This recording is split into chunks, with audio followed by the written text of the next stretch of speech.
Hello and welcome to PE Buddy. Mr. D here. In this video we're going to look at skill acquisition. We'll cover motor skills, skill classification, movement precision, environmental influence and difficulty continuum. Let's get into it. First up we'll cover motor skills. What is a motor skill? Motor means movement, so a motor skill is a sequence of movements learned over a period of time that achieves a specific objective. Skill classification. What are the different types of skills? We've got discrete skills, serial skills, and continuous skills. Let's dive into each of these. So discrete skills are our simplest. They're a single movement with a distinct beginning and end. That is the most important bit there, a distinct beginning and end. For example, a free throw in basketball. Next, we have serial skills. These are multiple discrete skills performed consecutively to create a more skilled action. So if you have two or more discrete skills, that equals a serial skill. An example would be a gymnastics routine, where there are different skills such as jumping, twisting, landing. This is an example of a serial skill. Finally, we have continuous skills. As the name suggests, this is a repetitive movement that has no distinct beginning or end. This may continue for several minutes. An example would be riding, skipping, running, or swimming. And that is skill classification. Let's move on to movement precision. When we talk about a skill, some of them require accuracy and precision, while others require power and speed. So how do you know which is which? There are two types of movements, fine and gross. Fine motor skill movements are small movements using small muscles or small groups of muscles, allowing accuracy and precision. Examples of these include throwing a dart, writing, playing the guitar. All of these require accuracy and precision. Next, we have gross motor skills. These are skills that use larger muscles or muscle groups, or even a whole body movement. Examples include jumping, a golf swing, or running.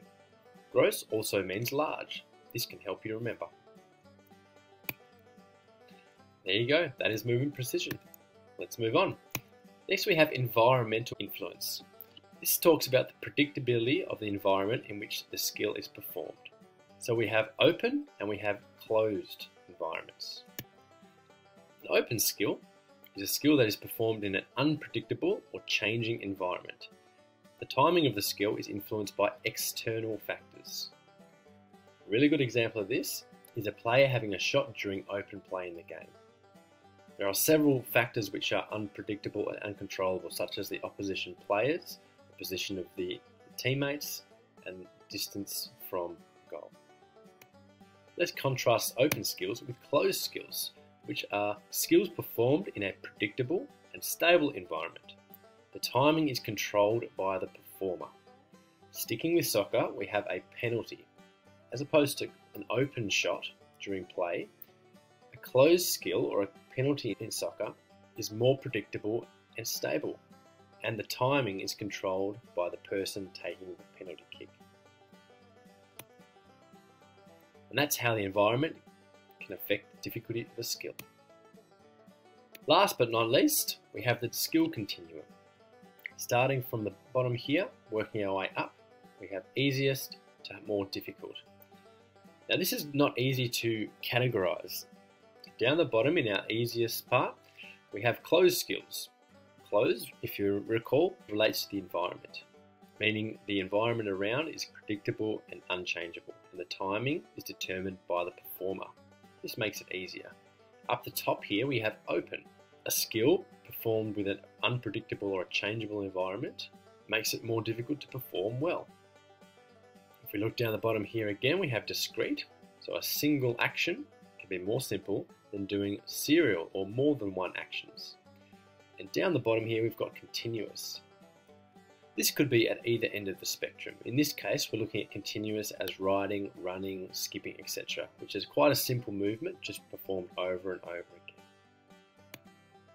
So there you have it. We've covered skill acquisition. You now know about motor skills, skill classification, movement precision, the environmental influence, and the difficulty continuum.